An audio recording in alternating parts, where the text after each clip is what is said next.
I think it has started recording now. Yes. Good evening, sir. Um, I'm very delighted to have you here, and you have an expertise on West Asia and in conflict analysis and peace building. So, I would like to ask you that do you think that religion has been more often used as a reason for conflict than for peace in history? Thank you. Thank you, Sugandhi. Thanks for having me. See, religion for largest part of human recorded history. Uh, Now, when we try to understand religion and peace, and particularly from the world, particularly look at from two lenses. One, the lens is conflict, that basically called the structure where whether the state comes, whether the organizational attitude comes, where the territoriality comes, whether the so in that way. And the other way to look at the world is basic fundamentally from the cooperation, from the interdependency. Peace is that is lens. So conflict and peace are the two larger lens through which we understand our world. As you asked me about the question, the where the religion plays, whether it's really causing more conflict or whether it has been a part of for a peace, I think one needs to very careful about that. Where do they place religion, and from the which lens they try to look at it? Academically, if you ask me, there are varied way of looking at things. In academic discourses, the real challenges comes that you are asking about a question, position of religion in a very secular age. uh, People try to think rationally but they respond emotionally.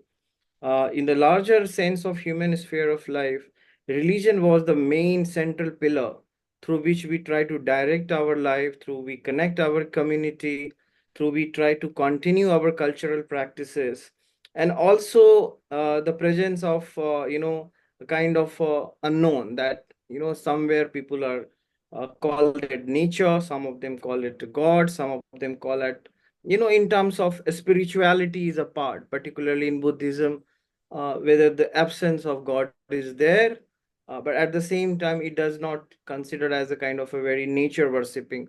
So spirituality was the main, central pillar of that, but we call it a religion at the same time. So now coming back to the question about the first premise on which I would try to answer is that we are trying to looking at the role of religion in a very secular characteristics way. And there is, particularly with the rise of enlightenment, religion becomes a sort of a taboo as well.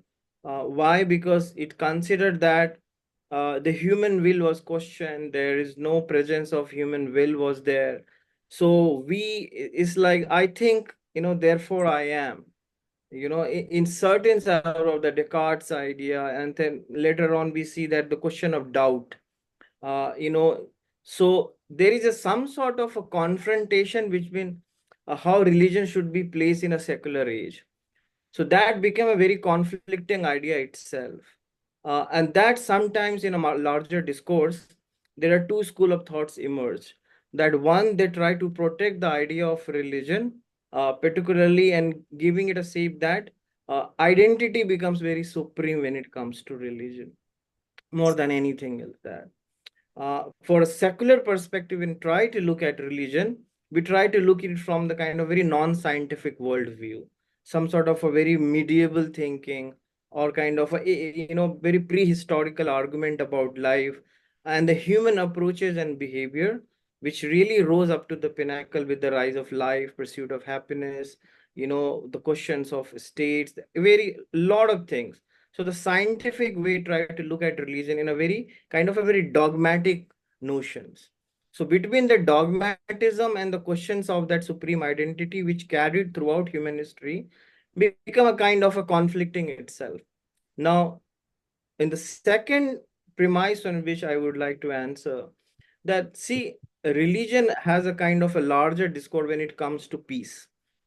Particularly there are three larger aspects of peace. When we call that the absence of violence, that is a peace. And in larger, discourses in conflict theories and, peace structure, we reduce it that that's some sort of a very negative attitude to understand peace, because that's what Galtung used to say.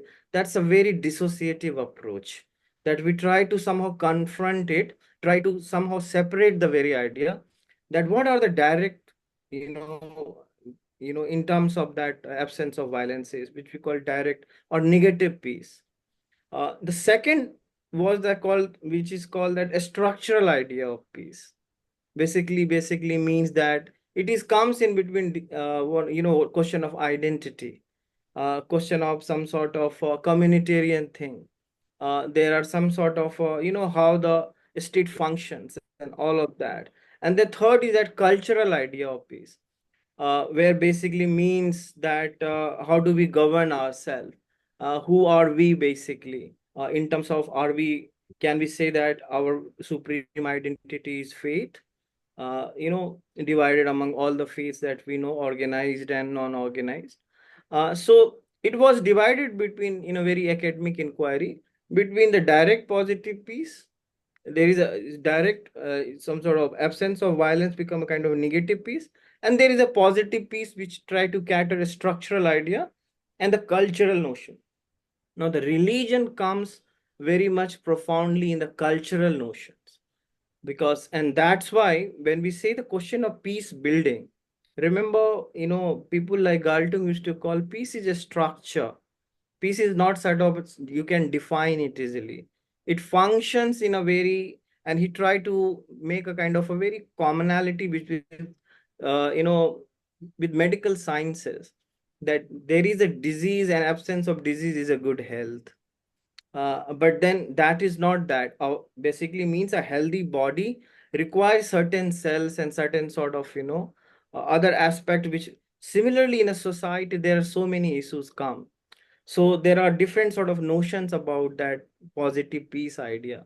But largely what we call a conflict, when it transform itself through the notions of structural changes and cultural, some sort of uh, commonalities between that, then we try to achieve a certain level of peace, which is called that positive peace. Uh, and that is somewhere the religion comes in between. Now, religion and peace is primarily has been understood, particularly in our common discourses now, at many levels. Particularly in social sciences discourse, there are three, four ways to look at that, how the religion play, and then I'll come to some of the context. One way is that interfaith dialogue becomes a kind of a very important notion, particularly in our, the world that we live in. You often see that, at institutional level, at the government level, even from the forum of United Nations. And this has all started in the late early 90s. Previously also, but it became a kind of a major discourse after that. But So sir, we see. sorry to interrupt, but do you think Yeah. that interfaith dialogue has been effective or can be effective with religious leaders playing a very profound role? I think there has a, see, when we say conflict transformation, at the third layer and the second layer, the first layer, there's a pyramidal structure.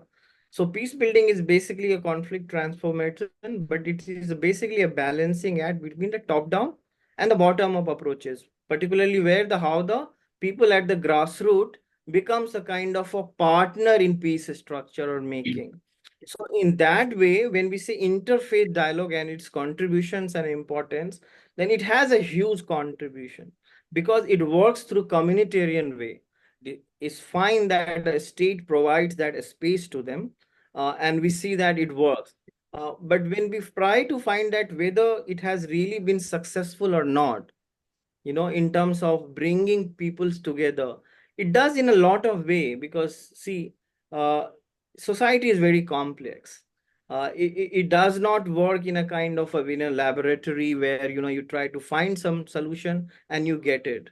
So in terms of interfaith dialogue, what the primary goal of interfaith dialogue is, that whatever that some sort of prejudices that confront us about the other, the notion of othering can be reduced through interfaith dialogue.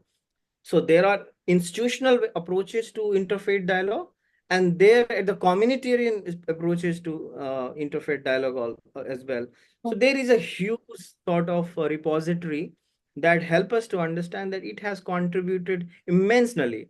And precisely the reason the United Nations has directed that interfaith dialogue is a part of that. There as a kind of larger goal that United Nations has. So in the particularly in that culture of peace structure that they argue, the United Nations make interfaith dialogue in a very central pillar for its peace and security. So you can see that from the grassroots to the institutional level, from the at the global approaches, interfaith dialogue has done exceptionally well. That's the first idea. Then we see in the role of religion also comes in some sort of spirituality and some sort of diplomacy also. So that's why soft power comes, where the role of religion comes. I try to give a kind of a certain directions. It has its negative connotations as well. For example, India's major approaches to Southeast Asia. That's what we call cultural diplomacy. What cultural diplomacy is basically means that historically we were connected in some sense, where faith had an important contributor in our interlinkages or our past connections. So we call it that cultural diplomacy. So that question of faith and faith diplomacy in that aspect also becomes a very important role. And there are other aspects through which we try to understand, which is another way is called civilizational discourses. That is not that how that we there is a response to that class of civilization theory came, that we are not only divided on civilizational lines, but we are civilizational connected also. So we call it kind of a class civilizational dialogue is important to respond to class of civilization. So in a multiple way, religion plays a kind of a very significant role, but it depends on how we use or situate the role of religion in our larger scheme of discussion about how in a public discourse, how at a personal dimension, how at the state level, and internationally also, how religions and its dynamics and the dimensions play a larger goal. Yes. So you are saying that basically all religions propagate peace, like basic tenets, they propagate peace. So I think interpretation plays a very big role here. How do the general public interpret it or leaders interpret it? Right? See, That's that is the one major thing. Now it comes to whether the religion play also a kind of a role of a conflict or not. right. That is the second premise.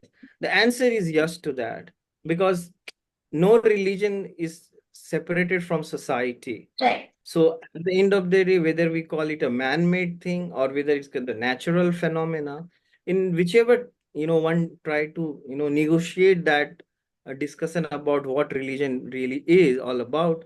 So the at theological level, there are a lot of challenges, particularly when it comes to text, that whether you try to govern yourself. So for example, I will say that see, take the example of a lot of people try to, for example, ISIS also used to try to lot of sources from the Quran.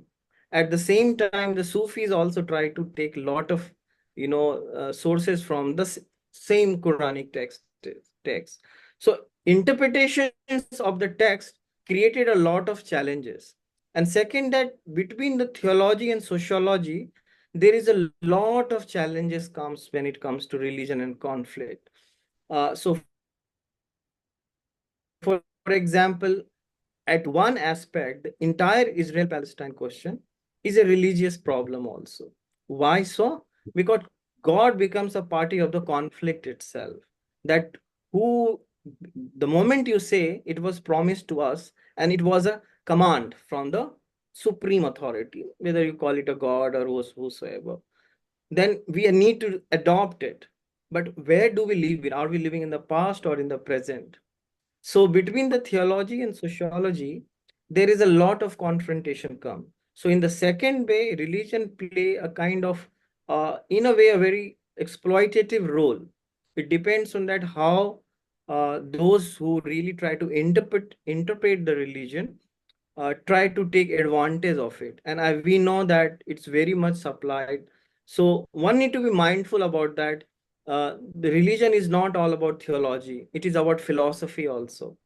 So there is the absence of philosophy, absence of spirituality.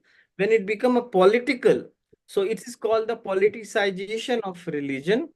So the moment we say religious nationalism, or for that matter, for certain jurisprudential aspects of religion. So, for example, all this idea of food, you know, what kind of food should be allowed or not, whether in a public realm, people try to this is a very sensitive idea. So there is a certain commands where the theological aspect come, there is a philosophical aspect come, but there is also a political connotation of religion. When it becomes a kind of a central pillar through which we try to understand religion, then the conflict really becomes very supreme in a society. So whether we see it at the national level in Israel, Palestine, or the way they see it domestically about our food choices, about, for example, whether the women should wear some sort of a hijab or not, that becomes a kind of a command that, you need to be very sensitive about those choices. So in that way, there are a lot of fables through which religion also play some sort of a very strong point where the conflict comes. Yes. So, do you think that, like you said, that religion has been securitized in a way for some groups' own personal interests, like ISIS you talked about? So, do you think there's a need to better interpret and better redefine those tenets of peace or those notions which all religions talk about? And do you also think that a religion can help redefine peace, like according to contemporary times? Like we see climate change, we talk about equity. So, do you think religion can play a role in that as well? I think, this is a very complex question, first of all. I mean, there cannot be one definition to that because Right. we are talking about billions of people in a billions of way of approaches of life, right? So in that way, that is the first premise. Second thing, in a very securitized form, religion either become a part of a problem or either it become a kind of a very medieval outlook to which.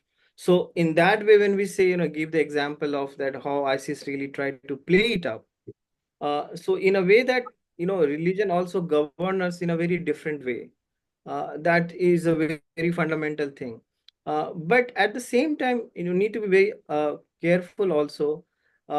In certain religion, there is a question of reforms comes that with the changing times there is a very famous quote by Ali Shariati of the famous Iranian scholar who used to say that we are living in the present but political minds are rooted in the past. So since we try to, because still we try to link ourselves from thousands of years of our own history, and then we react from our present question. So there is some sort of a dilemma in which we live in. But if you try to conceptualize that and try to reduce it, there is a distinction on which also certain religion played out. For example, the question of love was very profound in Christianity. The entire tenets of, for example, if you see, Christian theology, particularly, the role of Jesus and his teachings. And similarly, if you see that, but at the same time, we'll also like to see that the religion did not separate the political question. So there was a reforms idea was expected from it. And we try to see that, no, that is not possible because it is somehow, it is a godly thing. We cannot do that. So in that way, in a secular race, religion becomes either a very dirty question or very kind of a confusing idea. And second, at the same time, it becomes that, we cannot remain so medieval about it. Only an atheist can accept the scientific fervor. But that did not really happen. The very idea of secular idea was that once people become more scientific, religion, because religion was considered as a kind of a myth, that will completely goes away. But it did not work out that way, because religion was not all about a very profound idea. It's some sort of spiritually, because we cannot separate our past like that. So directly answer to you, now, is that it is a very complex phenomena, that how, but it also defines between, there are certain religions play differently, particularly when the question of comes within Islam, for that matter, the notion Right. of politics and separation with religion is very limited. So you can say that the question of that jurisprudential aspect, that do's and don'ts about how do we govern ourselves, what kind of things we need to do in our daily practices. So some sort of a very strong surveillance, are there, which is somewhere. So that some become a kind of a problematic. So in that way, you can say that yes, religion has a kind of, despite that securitizations and all this happens, but there is still some sort of a universalized, not common place there, we can say that we have overcome from the challenges. And last point about that, see, it is also important that what kind of education that we are providing. Are we try to confront and using religion as a kind of a very, so there was a debate within an Indian context also when the constitution started, that the religion should be completely separated. But then the Gandhi used to say, he was a very profoundly using that idea of religion, that you cannot separate the religion from the society, because that governs us in a very profound sense. So at many levels, you will find that where at intellectual, curiosity, whether at institutional level, a lot of confrontation that really contribute to that. But fundamentally, religion becomes a kind of a problem, because it has been reduced from the political lens. The idea of its philosophical interpretation, the spirituality, and all of that, because there is another aspect that spirituality and religion are two separate parts. Right. So it is a quite a complex phenomena. So I won't say, and a kind of a straight jacket, understanding of it, that religion should completely petered out. It should be completely, has to be absent to become a very, we know that people, people kill each other for thousand reasons.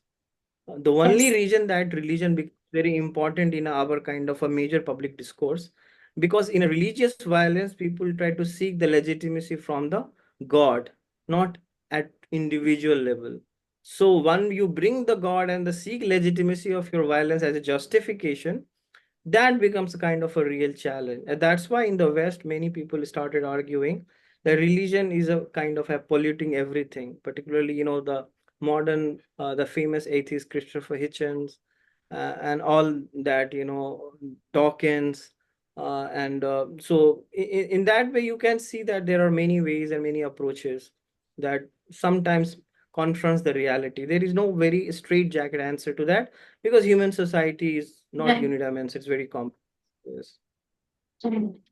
Right. So basically, there's a need also of a little bit rationality when we are interpreting religion or using it like in the phenomena of conflict and peace both. Right. Right. So thank you so much, sir, for enlightening us with this delightful session. Thank you so much. Thank you for having me. I hope I answered your questions properly, Yes, and I wish you good luck beautifully. for. Thank you. Thank you. Thank you, sir. Thank you so much.